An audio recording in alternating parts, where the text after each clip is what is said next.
Good morning, all of you. In this lecture, uh, so this is a kind of manufacturing lecture. So you are going to learn during this modules the, all the metal processing. So metal manufacturing of these metals.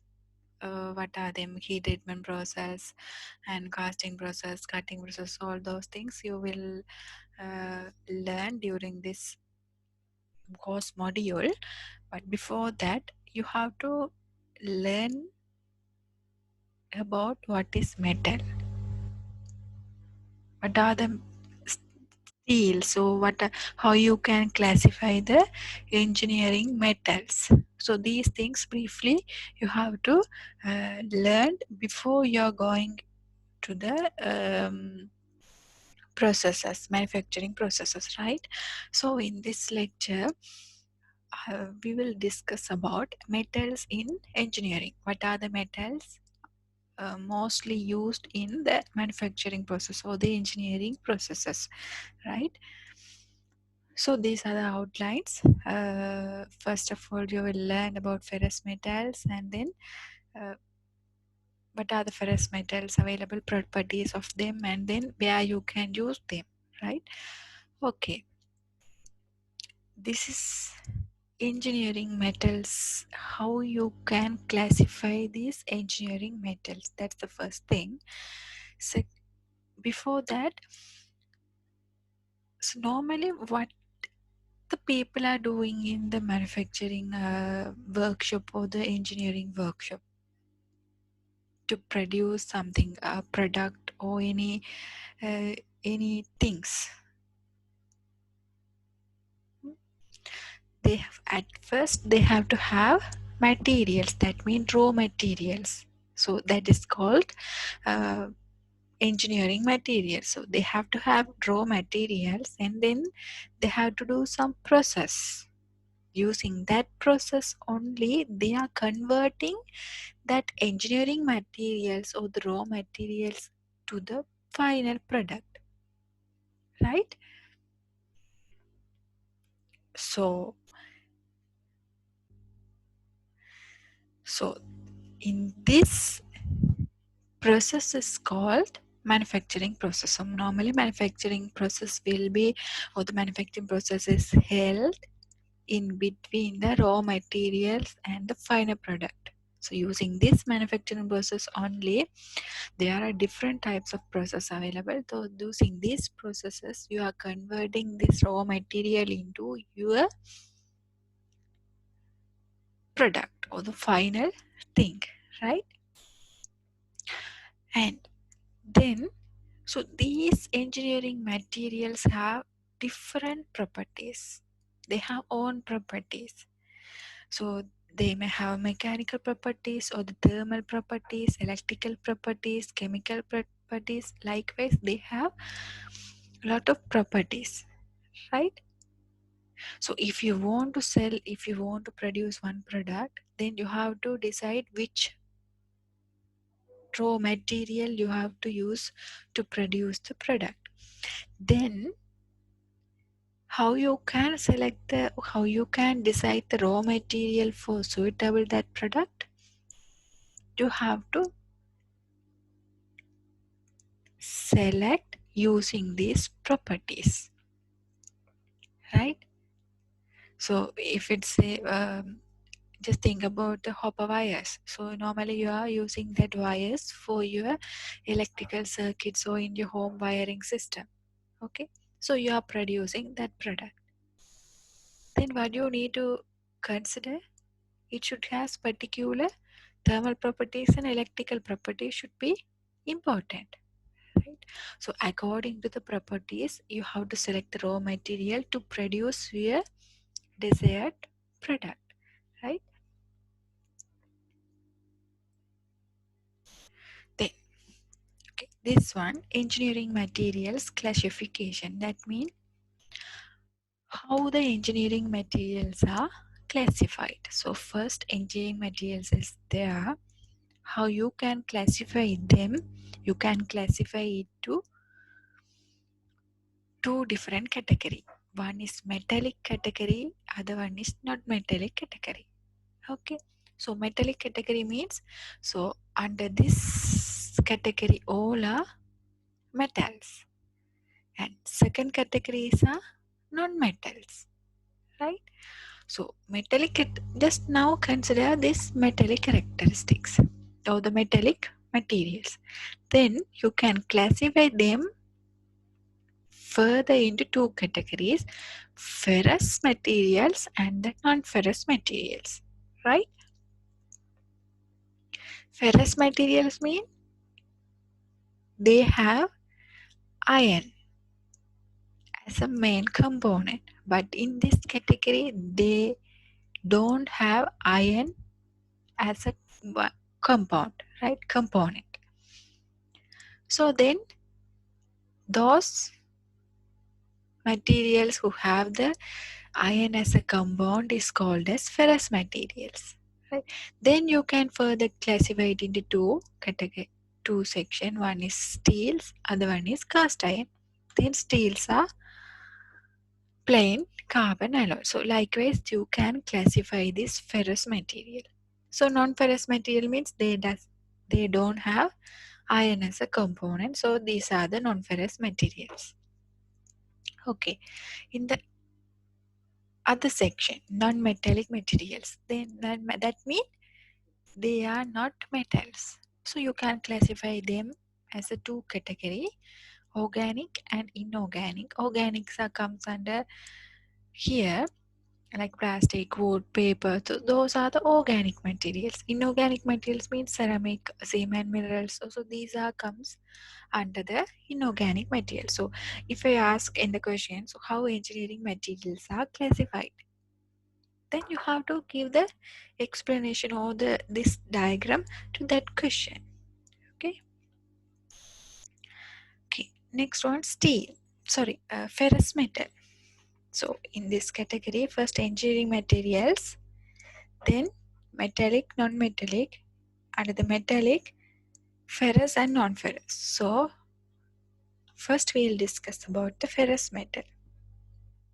Ferrous metal is simply mean if anything has iron as their main component, they all are called as ferrous metals. So what's the difference between ferrous and non-ferrous? Ferrous metal has iron as their main component. Non-ferrous does not have, right? So example, pig iron, cast iron, steel, wrought iron, these are the examples of ferrous metals, right? Okay. How you can how you can collect these get the ferrous metal from the earth? These ferrous metals are not available as it is in the earth, right? So how it's available? It's available as in this form. It iron ore or the okay. Iron ore mean there are different iron ores available: hematite, magnetite, limonite, siderite. But these all have these ferrous metals, right? So these are available as it is in the earth. So if you want ferrous metal for your purpose, what you need to do, or what the manufacturing people are doing, they take this hematite or the magnetite from the earth, and then they are doing smelting process in the furnace using this iron ore plus coke and limestone. What they are doing, the some chemical process, or the for using the furnace they are doing smelting process, and then they are extract that ferrous metal from the iron ore. Then only they are using this ferrous metals for their purpose. So from here you have to mind it, ferrous metals are not available as it is in the earth. It's available as is this form.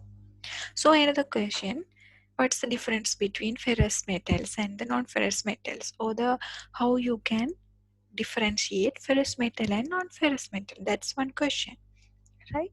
So another question can be just list down uh, iron ores or the four iron ores. Then you have to write them down: hematite, magnetite, limonite, siderite, right? So these are the color of these iron ores.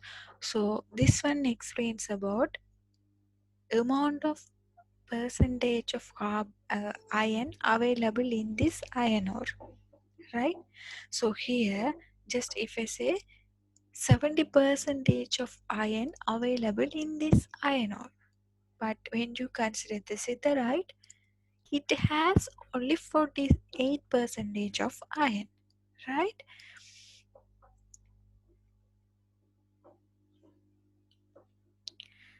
So under the ferrous metal, these are the examples: pig iron, cast iron, steel, wrought iron.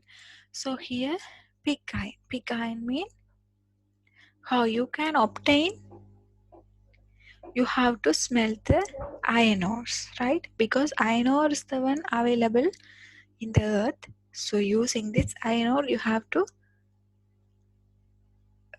extract the pig iron from the iron ore. So how you can extract the pig iron from the iron ore is, there there's the process that when you don't need at this moment. So there's a different types of furnaces available. So using that one kind of furnace, you have to blast this iron ores using chemical process, right? So using chemical process, you have to extract this pig iron from the iron ore. So this one pig iron also you can use as a raw material for your production, okay, um, of other ferrous metals. But in addition to this pig iron, it contains other constitution also. Just one thing: carbon, silicon, sulfur, phosphorus. Likewise, it has other constitutions. So it is called as impurities, right? So if I say example, uh, in addition to iron, what are the impurities available in the pig iron, right? Then you have to answer carbon, silicon, sulfur, phosphorus, manganese, right? So these are the impurities. This one also, these are the things also available in addition to the iron, right?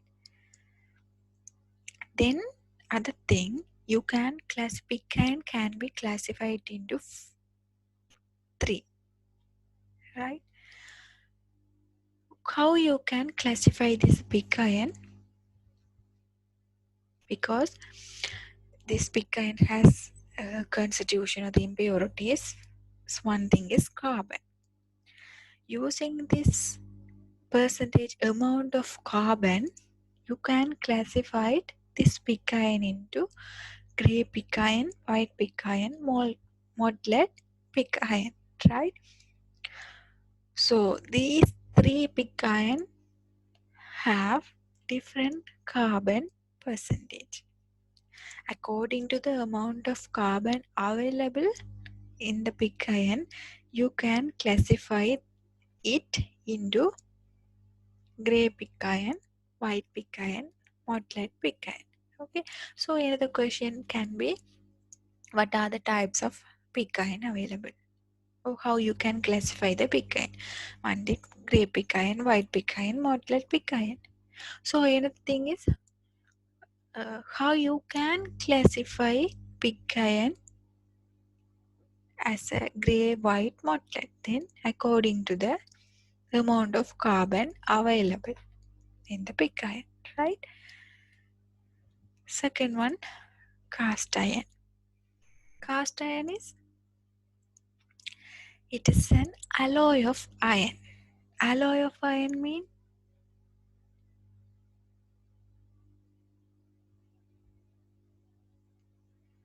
it has carbon, then iron.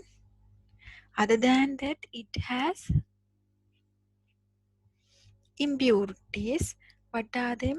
Silicon, phosphorus are mostly available as impurities in the cast iron. Cast alloy mean if you are having ferrous metal here, if you are adding any non-ferrous metal or the other one or more than one non-ferrous metal to that iron, then it is called as alloy, right? Just think about gold. Gold is an alloy. You are adding the copper, right? Okay. Then how you can, as same as pig iron, how you can extract this cast iron from the iron ore? You have to use this furnace that's called as cupola. Then inside the furnace you have to add this coke, limestone and steel scraps. Then you have to do the remelting process or the remelting process of pig iron or the chemical processes. Then you can extract this iron. So this cast iron has properties. One thing, it's weak in tension. Weak in tension means it's a non-elastic or the brittle material, right? You cannot be able to use the elastic process. So it's very brittle material. So the tension is weak. So this cast iron has weak in tension. Has good casting characteristics. That mean other manufacturing process called casting process. You can use this casting process to the cast iron. High compressive strength. High compressive strength mean it resists being pushed together, right? So that means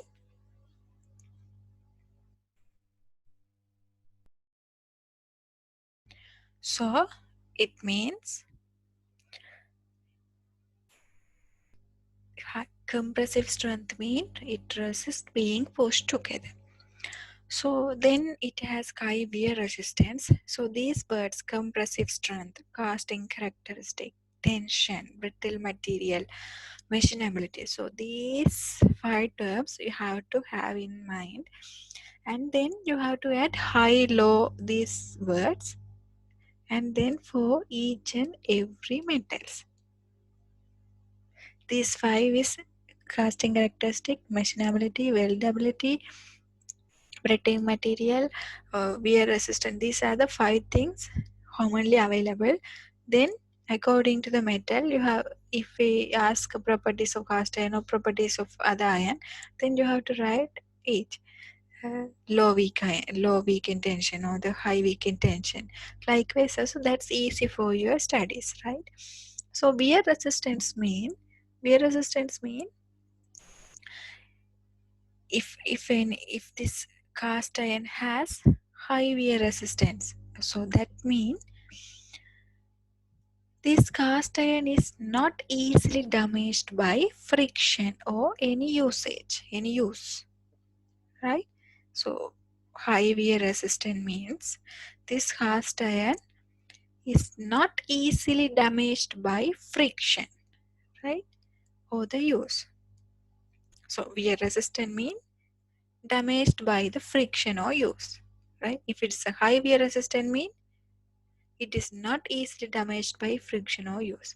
If it is very low wear resistant means, or if does not have wear resistant mean it can it can easily damaged by friction, right? So in here high wear resistance, that means it is not easily damaged by friction or use. Other one, machinability. Excellent machinability mean you can use any machining process to the cast iron. So these are the properties of cast iron. So here also uh, you can ask one question: how you can obtain this cast iron from the iron ore, right? So otherwise, briefly explain the cast iron. Or other question: what are the impurities available in the cast iron? Or just list down the properties of casting. These are the available questions here, right? Okay. In here, tensile strength of cast iron varies from 100 to 200 megapascal, right? Compressive strength, this one. Shear strength, 120.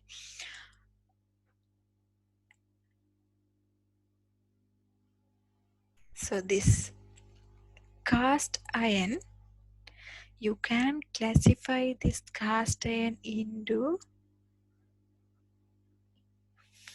grey cast iron, white cast iron, motlette, malleable, nodular, mehanite, alloy cast iron. So likewise, you can classify this cast iron into 7 major kinds cast iron, right? So normally basically this cast iron is present in the graphite form or the cementite form, right?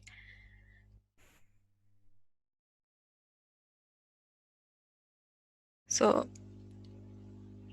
in the grey cast iron, here grey cast iron is one type of cast iron. This grey cast iron carbon is principally is in the graphite form, because we just discussed this cast iron can be in the graphite form or the cementite form, but this grey cast iron is in the graphite form, right? According to because this grey cast iron has carbon, iron. Other than this carbon and iron, it has some impurities, right? Non-ferrous metals, silicon, manganese, phosphorus, sulfur, right? Second thing, according to the percentage of carbon available or the silicon available or manganese available, properties of this grey cast iron is varied. Then if the properties of grey cast iron is varied, then application you can apply this grey cast iron to the different purposes, right? So main thing is here amount of this materials available in the grey cast iron. So see here carbon is, if the carbon amount is 2.5 to 3.8 percentage, properties of this grey cast iron is you can use this for the casting process there, because it can be easily casted, right? So then you can use this kind of material to the machine tool structure application, right? Silicon, if it's this amount, then it can be easily machined. So you can use it household appliances. So according to the amount of this percentage of this materials available, then properties of the grey cast iron is varied. Then according to that you can use this grey cast iron for the different applications, right?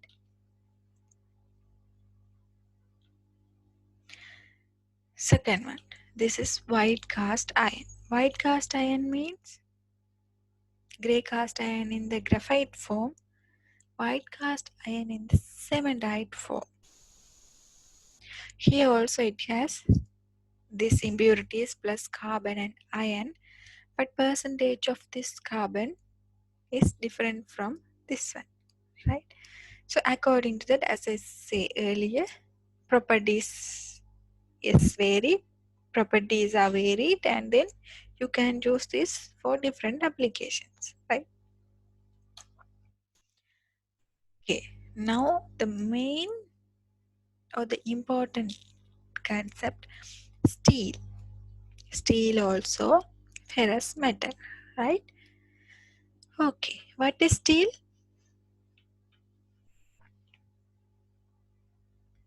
You all know, or you all heard about this word steel. Normally this steel is an alloy. Why you can say this is an alloy? Because instead of iron it has carbon, right? Carbon is a non-ferrous metal, so it has carbon. So if iron compound if iron compound has more than one non-ferrous metal, one or more than one non-ferrous metal, then you can call this as a alloy. So steel is an alloy because it has iron and carbon as a main components. Other than that, it has impurities, right? Okay, so technically percentage of this carbon present into the steels are normally 0.006 up to 2 percentage, or the 1.7 percentage. Up to 1.7 percentage is steel, called as steel. So as this percentage of carbon goes on increasing, see, this percentage of carbon goes on increasing, what will happen? Properties are going to change. What are them? There is an increase in the proportional stress there, or there is an increase in the ultimate tensile stress. So see, just if I explain, see, I'll roll here.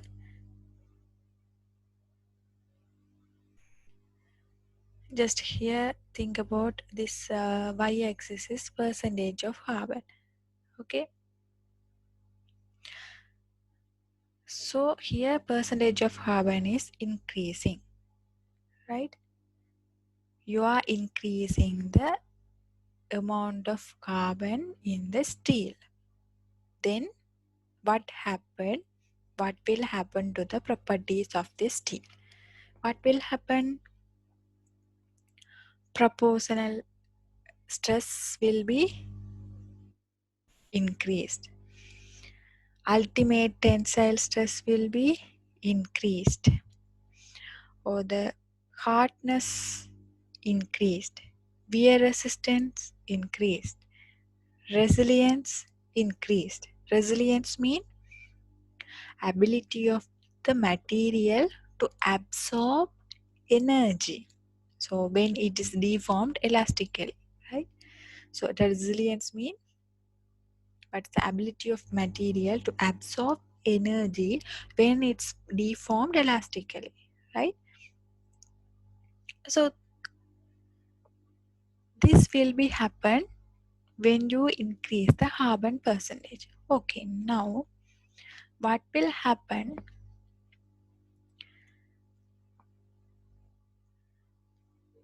when you decrease the carbon percentage, or the sorry, what will happen when you increase the carbon percentage? These are increasing simultaneously, ductility also decreasing, right? So ductility, then formability, malleability, weldability. So these are the things will be changed. What are them? Ductility,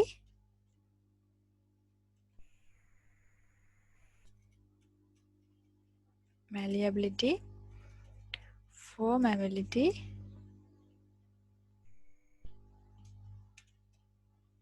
Other one, weldability. So when you increase the carbon percentage of the steel, ductility of the steel, malleability of the steel, formability of the steel, weldability of the steel will be decreased, right?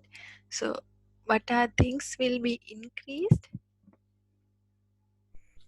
Wear resistance, hardness,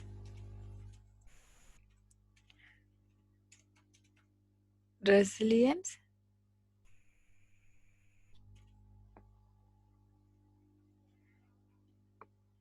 ultimate uh, tensile strength,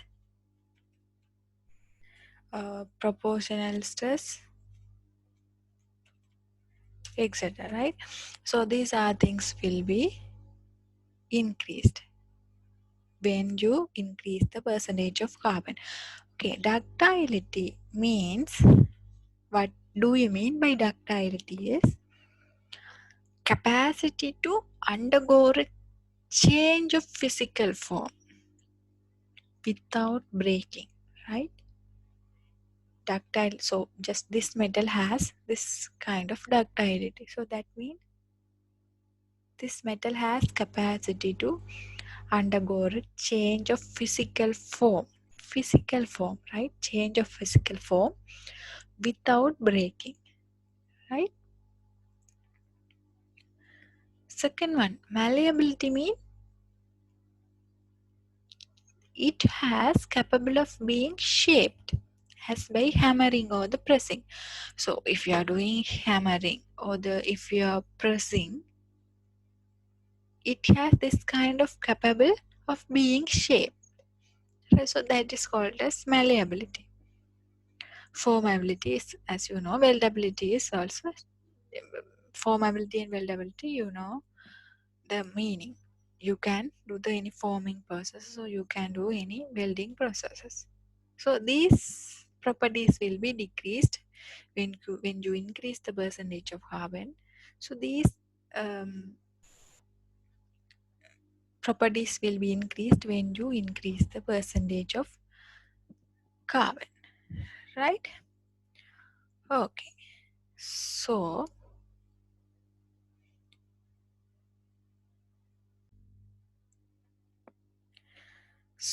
carbon plays an important key role for a particular application, right?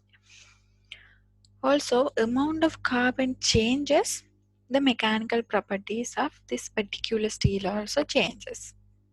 That's the conclusion, right? And other thing, amount of carbon is on the higher level, so that means that's of the 1.7 percentage. These steels are called as a cast iron, right?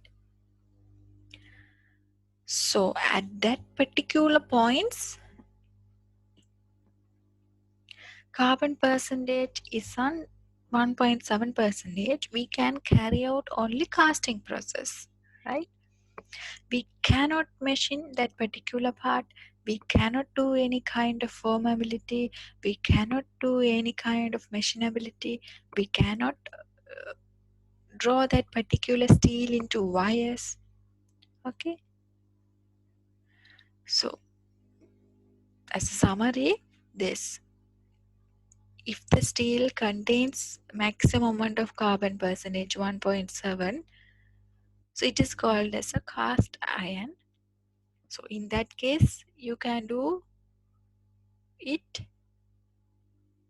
or you can do the process only.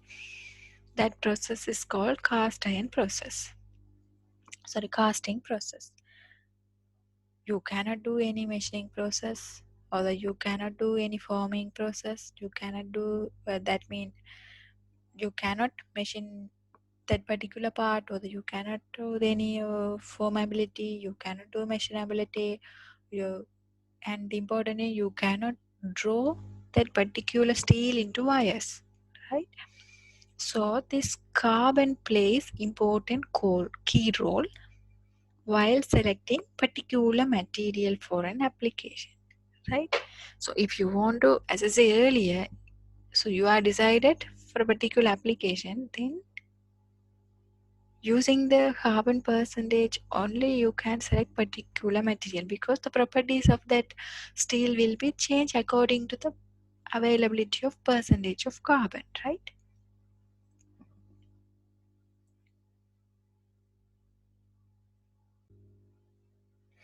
So percentage of carbon influence the mechanical properties of steel and cast iron. That's a summary, right?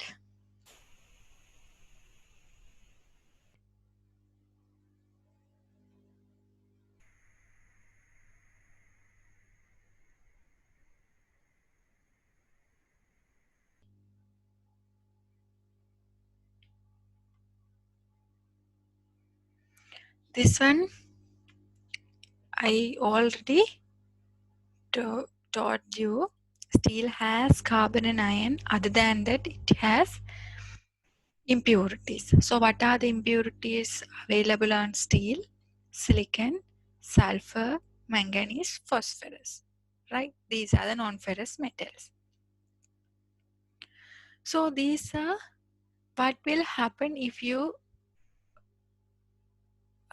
add this silicon, or the what will happen, or the what's the properties of this silicon. So it, if you add silicon to that steel, then it will prevent steel becoming porous, right? Or the sulfur increases the brittleness of steel. So that means if you increases the amount of this sulfur, then brittleness of this steel will be increased. If you increases the manganese, wear resistance, hardness, strength of this steel will be increased. Properties mean, sorry, phosphorus mean if you increases the phosphorus, it will induce mean increase the brittleness of in the steel, right? So these are the properties of this, or the effect of this impurities. So this can be uh, one question. Just explain the effect of this effect of the impurities on steel. That's one question. In another question, what are the impurities available on steel? Right? Or other, in other case, just explain the effect of manganese on steel. Then you have to explain this one. Likewise, question, uh,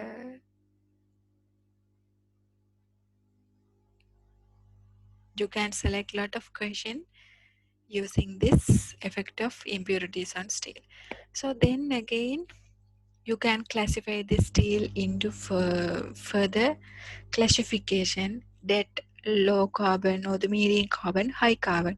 So you can easily understand through this type name, because low carbon steel, medium carbon steel, high carbon steel, that means according or the depending on the carbon content the steel, it's classified as this. Then low carbon mean, and then it has low amount of carbon. Here medium amount of carbon, it has high carbon percentage, right?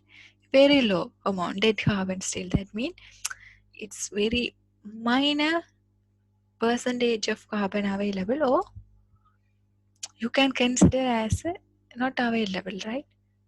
So this is classification of carbon steel. So steel according to the carbon content available on the steel, right? So you can ask, what's the different type of the classification of this carbon steel, right? Low carbon steel means it has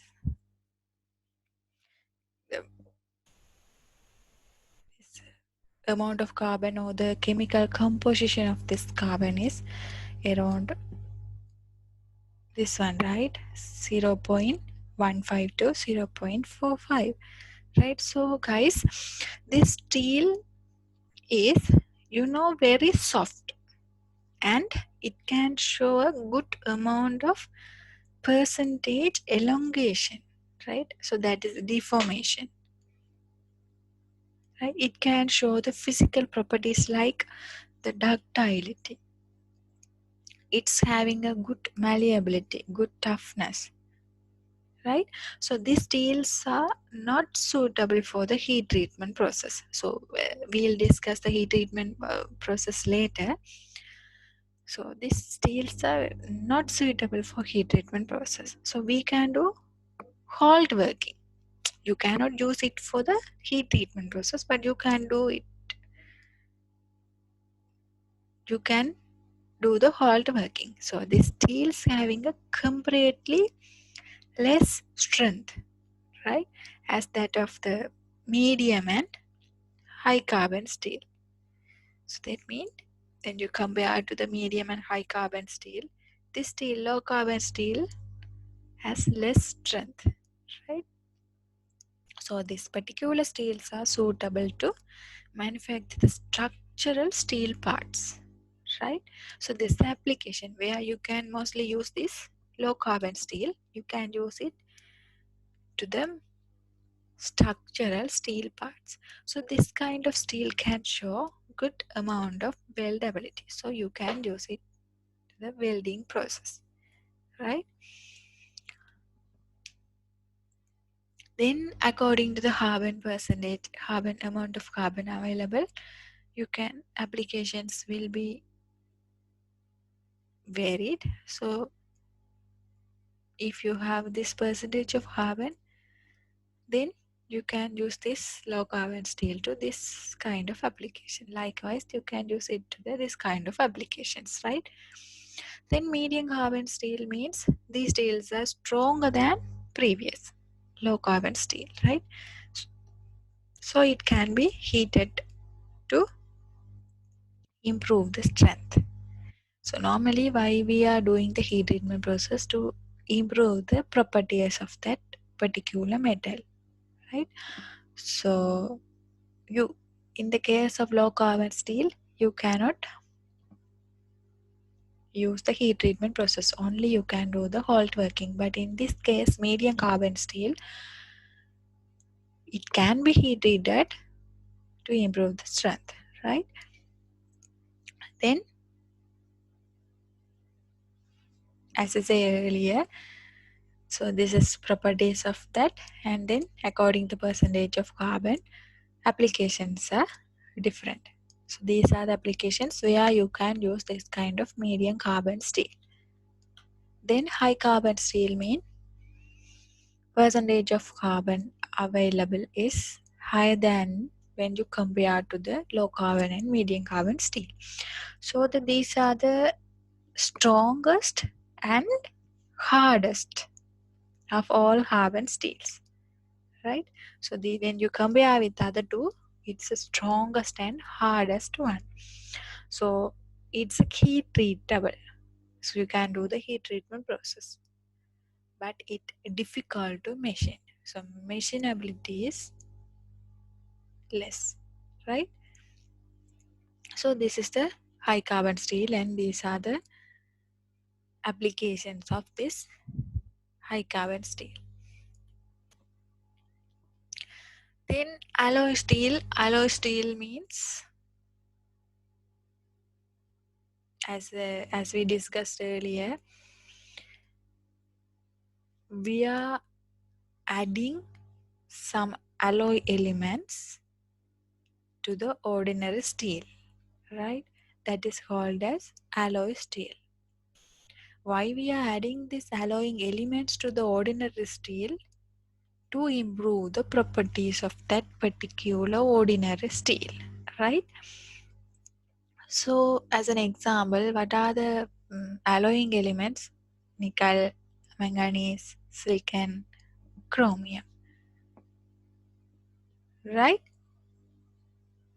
So these alloying elements are used separately or in combination to get desired properties. That mean, so you can use to you can do so the add one alloying element or the more than one you can add, right?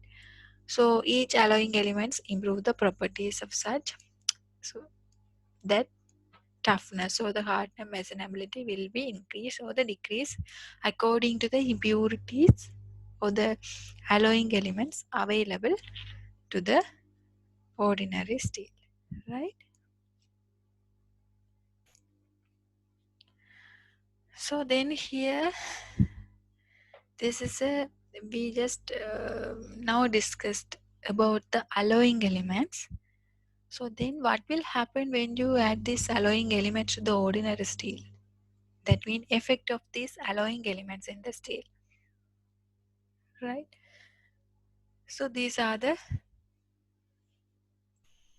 properties of this uh, nickel, also properties of this ordinary steel. That means if you add the nickel around like this percentage, what will happen to the properties? So tensile strength will be increased.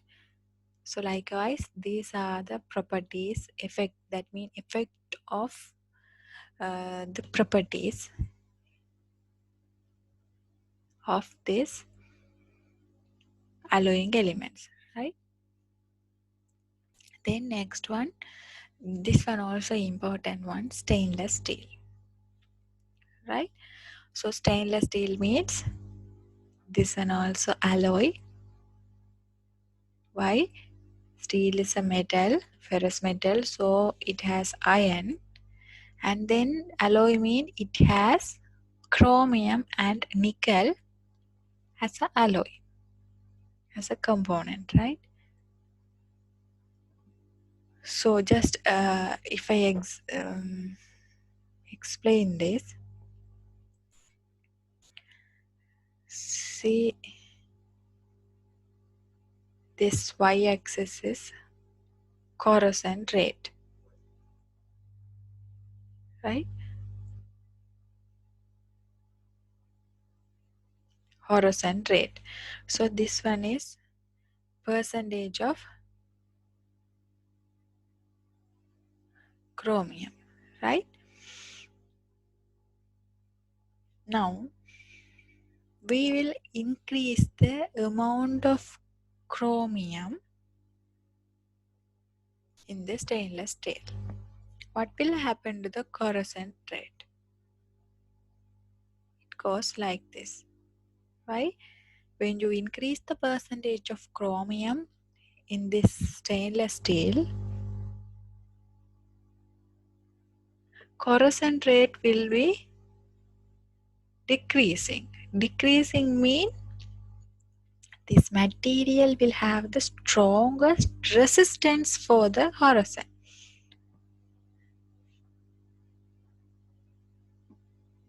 Corrosion rate will be decreased mean difficult, so less corrosion rate. It cannot be able to uh, it cannot just what can we say, just a corrosion rate is less means it has high or the great resistance for the this corrosion process, right? So this is the curve when you increase the percentage of chromium, or if you decrease the percentage of chromium, what will happen? Horizon rate is increasing, so it has less resistance for the horizon process, right? Just if I say steel means we are having this is a steel. Steel mean normally we are having iron and carbon, right? That is a normal steel, right? So what will happen? So you are exposing this steel to the atmosphere, right? What will happen to that? It will easily form iron oxide, Fe2O3, right? So that means when you exposing to this steel to the atmosphere, this material or the steel will easily get rust, right? Okay. In other hand, just see here,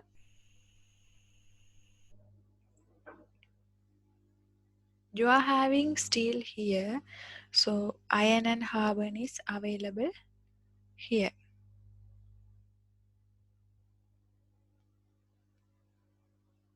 right? Iron and carbon is available here. So now you are adding chromium to this steel, right? That means chromium is available here.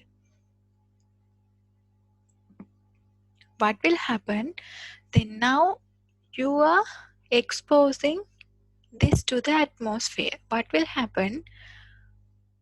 Chromium also can react with oxygen. In the same time, iron also can react with oxygen, right?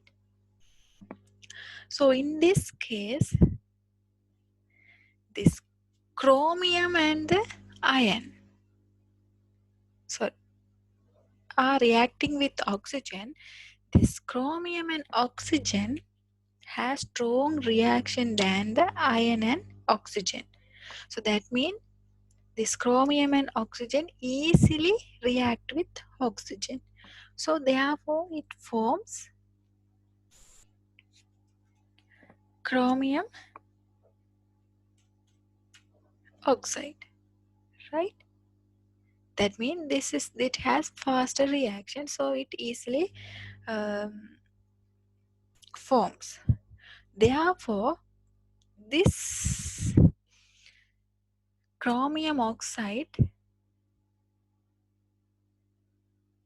becomes as a cover or the layer of this surface of this steel. So then it does not get rust. That's the advantages of having this chromium to this stainless steel. Right, so that's the difference between if you have steel, what will happen to the steel when you expose to the atmosphere? What will happen to the chromium added stainless steel uh, when you exposing to the atmosphere? Okay, that's the advantage. Other thing, classification of stainless steel, Martin stick, stainless steel, ferritic, austenitic, stainless steel. Then you can use this for these applications. But these are the properties. But see, you are having ferritic stainless steel here. Ferritic structure, you are adding nickel like 5%. Then what will happen? You are forming another steel structure that is called duplex, right? Then again, if you add 8% of nickel, what will happen? You will get austenitic structure, right? So if you need to get the austenitic stainless steel structure, then you need to add nickel, right? So nickel mainly promote austenitic structure, right?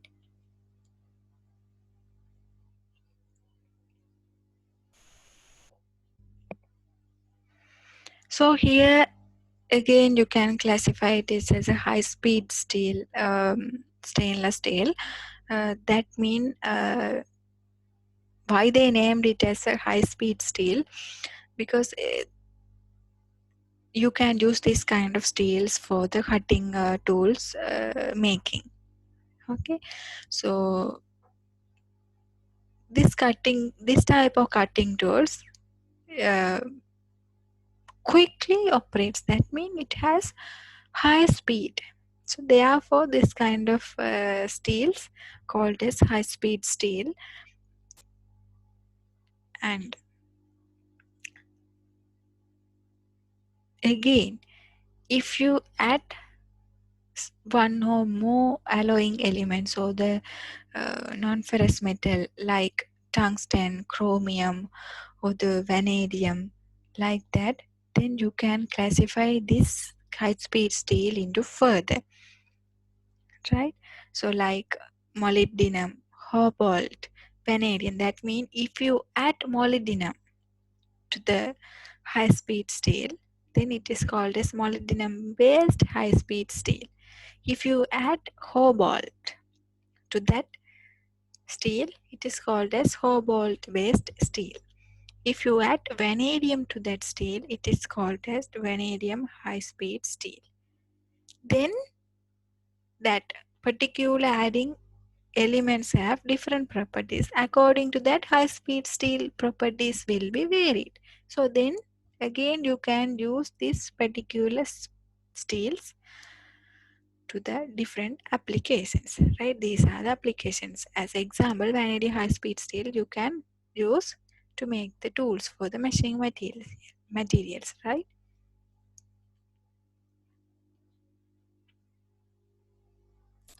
So here, availability of steel in market. So just if you just go and check the market, there are steels available in the different shapes, but according to the shapes the name of that steel will be varied. So just see, if you can see this kind of steel, that is called that's the design of that is plate, so it's called as plate. This one L shape, so it's called as L shape or the angle. This one T shape, the T section. Shut shape, that says shut. So likewise the name of the steels will be different. And other thing, designation of steel in the market, they have different designation of the steel. You can see like this 4 numbers. So first to indicate type of material selected, if it is a carbon steel or the manganese steel or the nickel steel. According to that, the first two names, like first two numbers are 10 or the 11 or the 12 or 15. That mean you can think, okay, this is carbon steel material, right? So first two indicate type of material selected, and the last two indicate amount of carbon available in that particular steel. In the carbon steel, amount of carbon present in that particular steel, or the manganese steels likewise. Likewise, these are the notations, that mean steel designation system. So first two indicate type of material selected, last two indicate amount of carbon present in the steel, right? Okay, these are the brief, we have discussed about the ferrous metal, and this next class we'll discuss about the non-ferrous metal, other engine. This one we have discussed about the ferrous metal under the metallic ferrous metal only. So next class we'll discuss about the non-ferrous metal, right? Then before that, these are two questions for the your self study. You don't need to submit, or you don't need to uh, submit as activity or the assignment, but this is for your self study, right? First one, these are the different cast irons, so just compare with malleable, what's compare with their amount of carbon available or the properties and the applications. Compare these three cast irons. And other thing, these are different types of steels, just again compare them using properties and the applications. Just it's just put a table, 3 column,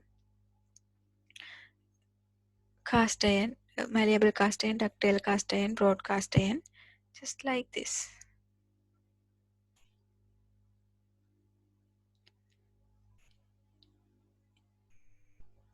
You can put a table, just put a 3 column. First one, composition, carbon composition, or the carbon and other impurities composition, properties and applications. Here, different cast irons. Likewise, put a table for this one also, and then do your self study, right? Okay.